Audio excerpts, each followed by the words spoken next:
it really has been a very tough couple of weeks. I mean, I think to be leading 2 games deep into the 70s, to lose them like we did was disappointing.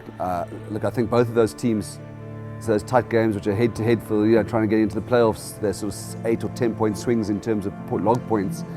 To lose was very disappointing. I suppose the positive for us was that we did get ourselves in dominant positions in those games, and also how we've reacted. The guys aren't hanging their heads, or there's no doubt or recriminations. The team is really together and energized. Yeah, I think those narrow ones hurt more. And yeah, we've had 2 in a row, so. And the worst thing, we have ourselves to blame, so, yeah, it's hectic, but we've trained really hard this week, we've trained well this week, and we're very confident, and we have time next week as well to just reflect and have some time off. So we're going to give it all this weekend, and yeah, hopefully things go our way. I think we worked out against the Bulls in the last 10 minutes. There were 8 things which had gone our way, we probably would have won it.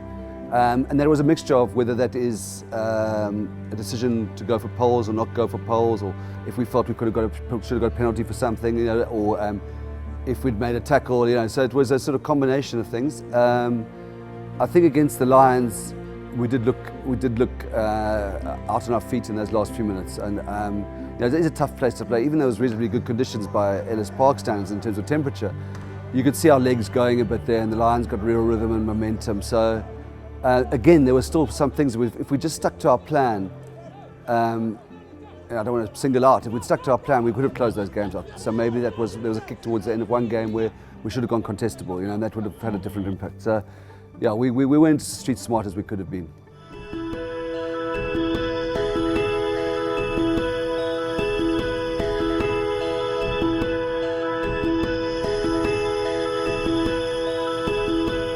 So it's a team effort, and you just see it, and it doesn't. You even see it on Monday, Tuesday. The guys are still down.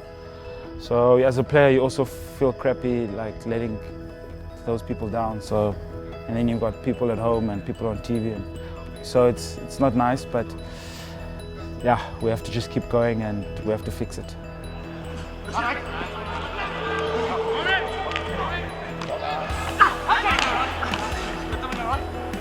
The last couple of weeks were under pressure in terms of the competition.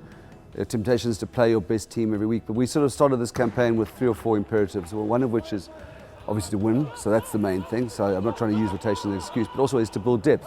The reality is that there's a hell of a lot of rugby planned for 2021.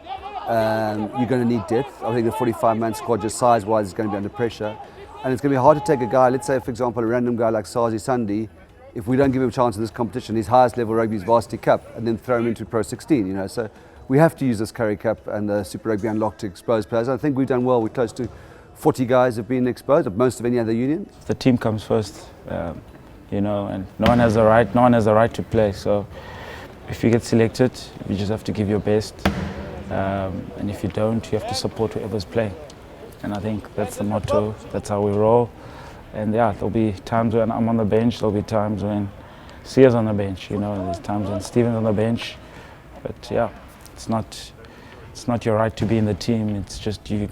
It's your duty to give your best when you get the opportunity. I think the other imperatives were sort of trying to fix our game style a bit to get ready for Pro 16 and our territory game, and probably the other thing was to make an environment where guys want to stay at the union, because we just with our contracting cycle, we're more aligned here to the Lions tour than perhaps the Rugby World Cup. So a lot of guys coming off contract at the back end of next year, and that's why we have to build depth, but also try and persuade these guys to stay. So we have rotated a bit. End goal obviously is to hopefully win the Currie Cup, wherever it may be. That's all we're playing for now.